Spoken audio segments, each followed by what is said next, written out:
इस वक्त हमारे दरमियान उपस्थित है, तशरीफ फरमा है ऑल इंडिया संत समिति के अध्यक्ष आचार्य प्रमोद कृष्णन जी महाराज।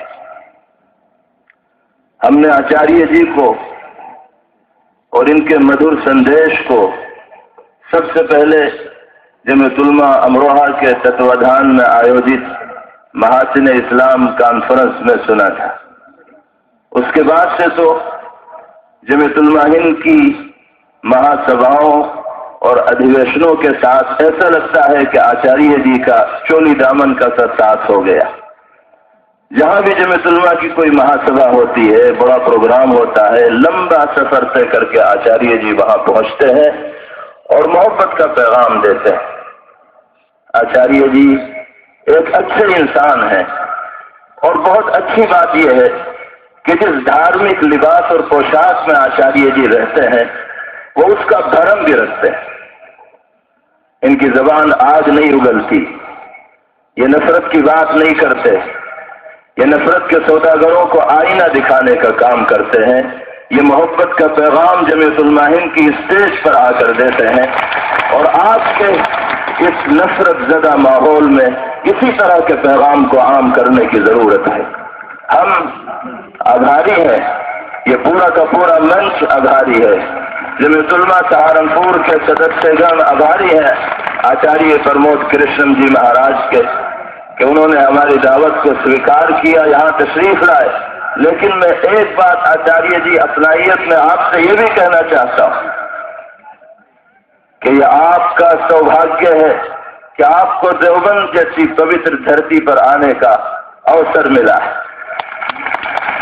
देवबंद ये बड़ी पवित्र नगरी है, तारीखी नगरी है, पाक नगरी है। ये वो धरती है कि जिसने सिर्फ हिंदुस्तान ही में नहीं बल्कि सारी दुनिया में अमन और सलामती का बिगुल बजाया है।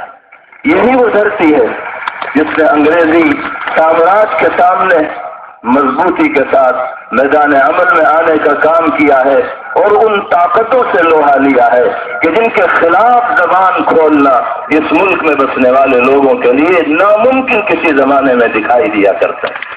ये वही धरती है जिसने ऐसे ऐसे सूरमाओं को जन्म दिया है, ऐसे ऐसे क्रांतिकारियों को वजूद बख्शा है और ऐसे ऐसे आंदोलनकारियों को वजूद बख्शा है कि जिनका जिक्र किए बगैर इस मुल्क की आजादी की तारीख मुकम्मल नहीं हो सकती।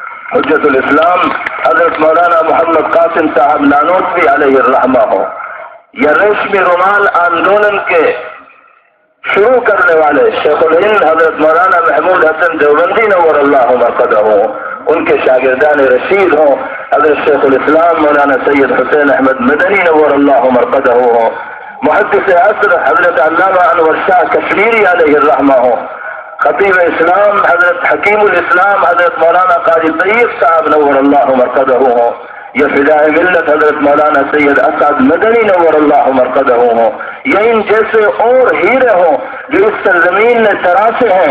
इस मुल्क के चप्पे चप्पे पर हमारे अकाबिर और बुजुर्गान दीन की खिदमात के नकूश सब्त हैं और दुनिया की कोई ताकत उनको मिटा नहीं सकती। इस पवित्र और पाक धरती पर हम आपका इस्तेमाल करते हैं और साफ लफ्जों में कहते हैं कि हम इसको आपका सौभाग्य और खुशकिस्मती समझते हैं कि आपको पहली मर्तबा देवबंद आने का शरफ मिला है। आप आइए, इस गाइस के जरिए मोहब्बत का पैगाम दीजिए और वो ताकतें जो हिंदू मुस्लिम भाईचारे के दरमियान नफरत की दीवार खड़ी करना चाहती हैं, मजहब की बुनियाद पर, कबीले की बुनियाद पर इंसानी मुआशरे को बांट देना चाहती हैं, आप अपने मखसूस अंदाज में उन लोगों को आईना दिखाएं और ये बताएं कि मुल्क की सलामती और जमहूरियत हमको सबसे ज्यादा अजीज और प्यारी है। आइए, तशरीफ लाइए, दाइस आपका मुंतजिर है, मजमा आपका मुंतजिर।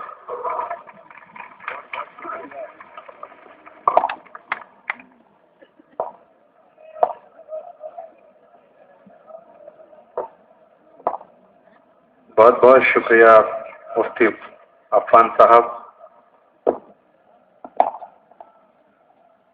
आपने फरमाया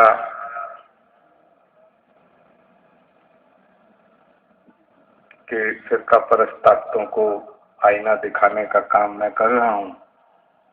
फिलहाल तो वो मेरा इलाज करने की कोशिश कर रहे हैं।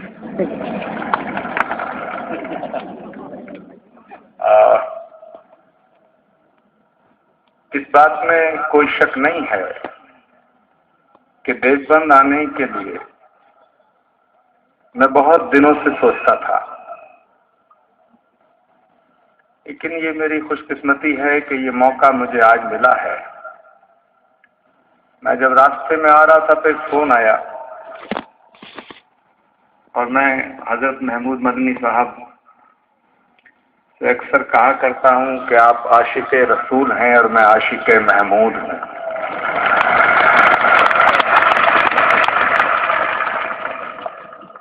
और जब किसी से इश्क हो जाता है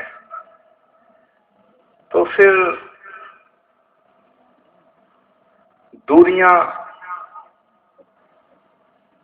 दूरियों की कोई गुंजाइश नहीं रहती है,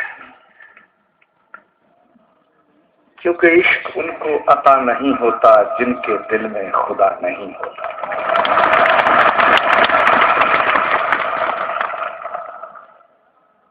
मेरे दोस्तों,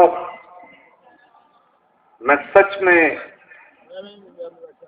इस पवित्र धरती को प्रणाम करता हूं, सलाम करता हूं जिस सरजमी से हिंदुस्तान की आजादी की लड़ाई का आगाज हुआ। मैं सलाम इस धरती को इसलिए भी करता हूं कि हिंदुस्तान की आजादी के बाद जब हिंदुस्तान को तकसीम किया जाने लगा तो तकसीम करने वालों की मुखालफत भी इसी सरजमी से शुरुआत हुई। यह अलग बात है कि मुल्क बटा, तकसीम हुआ। हालात बदलते रहते हैं, जो कल दौर था वो आज नहीं है, लेकिन आप यकीन करिएगा जो आज दौर है ये भी एक दिन नहीं रहेगा।